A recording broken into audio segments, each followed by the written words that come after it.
തമിഴ്നാട്ടിൽ ഒരു കുപ്രസിദ്ധ കുറ്റവാളിയെ പോലീസ് എൻകൗണ്ടറിലൂടെ വെടിവെച്ചു കൊന്നു. റൌഡി ലിസ്റ്റിൽ അടക്കം പേരുള്ള ഇയാൾ പോലീസിന് നേരെ അക്രമം അഴിച്ചുവിട്ടപ്പോഴാണ് വെടിവെച്ചതെന്നാണ് പോലീസ് നൽകിയ വിശദീകരണം. ആരാണ് പോലീസ് വെടിവെച്ചു കൊന്ന കോട്ട് രാജ എന്ന അഴക് രാജ? എന്തുകൊണ്ട് അയാളെ പോലീസ് എൻകൗണ്ടറിലൂടെ കൊലപ്പെടുത്തി?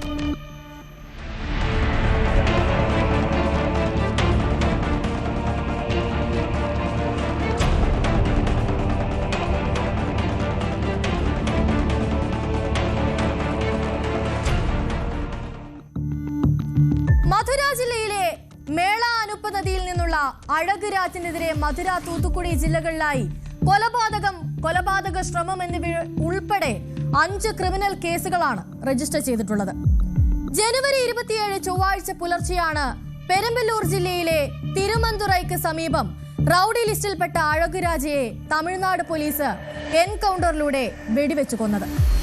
പോലീസ് കസ്റ്റഡിയിലായിരുന്ന അഴക് രാജയുടെ സംഘത്തിലുണ്ടായിരുന്ന വെള്ളൈക്കാലി എന്ന യുവാവുമായി പെരമ്പലൂർ ജില്ലയിലെ തിരുമണ്ടുറൈ വനത്തിലേക്ക് ഒളിപ്പിച്ചു വെച്ചിരുന്ന ആയുധങ്ങളും സ്ഫോടക വസ്തുക്കളും വീണ്ടെടുക്കാൻ പോയതായിരുന്നു പോലീസ് സംഘം. എന്നാൽ അപ്രതീക്ഷിതമായായിരുന്നു അവർക്കെതിരെ അഴക് രാജയും സംഘത്തിന്റെയും ആക്രമണമുണ്ടാകുന്നത്. തിരുച്ചിറപ്പള്ളി ചെന്നൈ ദേശീയപാതയിലെ തിരുമണ്ടുറൈ ടോൾ പ്ലാസയ്ക്ക് സമീപം 2 വാഹനങ്ങളിലായി എത്തിയ അഴക് രാജ അടക്കമുള്ള 15 അംഗ സംഘം ഇവർ സഞ്ചരിച്ചിരുന്ന പോലീസ് വാഹനത്തിന് നേരെ നാടൻ ബോംബ് എറിയുകയായിരുന്നു. 6 നാടൻ ബോംബുകളാണ് വാഹനത്തിനെതിരെ സംഘം എറിഞ്ഞത്. വെള്ളൈക്കാലിയെ പോലീസ് കസ്റ്റഡിയിൽ നിന്ന് മോചിപ്പിക്കുക എന്നതായിരുന്നു സംഘത്തിന്റെ ലക്ഷ്യം. ബോംബ് എറിഞ്ഞതിന് പിന്നാലെ തന്നെ സബ് ഇൻസ്പെക്ടറായ ശങ്കറിനെ അഴക് രാജ വടിവാൾ കൊണ്ട് ആക്രമിച്ചതായും പോലീസ് പറയുന്നു. വടിവാൾ കൊണ്ടുള്ള ആക്രമണത്തിന് പിന്നാലെയാണ് സംഘത്തിൽ നിന്നും രക്ഷപ്പെടാനായി ഇൻസ്പെക്ടർ നന്ദകുമാർ അഴക് രാജയ്ക്കെതിരെ വെടിയുതിർക്കുന്നത്. സംഭവ സ്ഥലത്ത് വെച്ച് തന്നെ അയാൾ മരിക്കുകയും ചെയ്തുവെന്നാണ് പോലീസ് നൽകുന്ന വിശദീകരണം.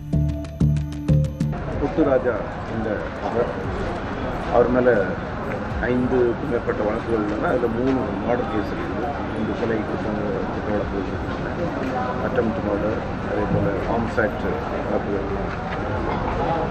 அந்த நபர் அந்த காவலர்கள் மீது தாக்குதல் நடத்திய அந்த சம்பவ தொடர்பான ஆயுதங்கள் மற்றும் நாட்டு வெடிகுண்டுகளை பதுக்கி வைத்திருப்பதாக சொன்ன தகவலின் அடிப்படையில் மங்களமேடு காவல் ஆய்வாளர் அவரை அந்த இடத்தை காட்டுவதற்காக அழைத்து சென்றபோது முதல்ல ஒரு சில இடங்களில் தவறாக காமிச்சிட்டு போய் இன்சிடென்ட் பண்ணால் அதுக்கப்புறமா டோல்கேட் பக்கத்தில் ஒரு இடத்துல தேசிய நெடுஞ்சாலை பக்கத்தில் ஒரு இடத்துல ஏற்கனவே பறித்து வச்சிருந்த நாட்டு வெடிகுண்டு ஆயுதங்களை எடுத்துக் கொண்டிருந்தார் சொல்லி போனவர் திடீர்னு நாட்டு வெடிகுண்டை எடுத்து கைப்பற்றி கொடுக்கறது மாதிரி எடுத்து டக்குன்ட்டு காவலர்கள் மீது தூக்கி வீசவும் அது காவல் வாகனத்துக்கு அது வெடிச்சதில் ஒரு சின்ன டேமேஜ் இருக்குது. உடனே எஸ்ஐ அந்த டீமில் இருந்த எஸ்ஐ തുടർന്ന് ആക്രമണത്തിൽ പരിക്കേറ്റ സബ് ഇൻസ്പെക്ടറെ ചികിത്സയ്ക്കായി പെരമ്പലൂർ സർക്കാർ ജനറൽ ആശുപത്രിയിൽ പ്രവേശിപ്പിച്ചു.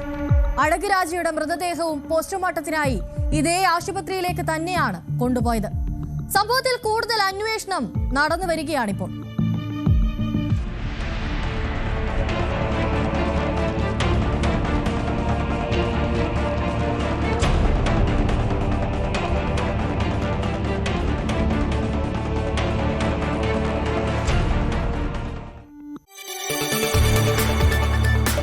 കൂടുതൽ വാർത്തകൾക്ക് news 18 Keralam YouTube channel subscribe ചെയ്യുക.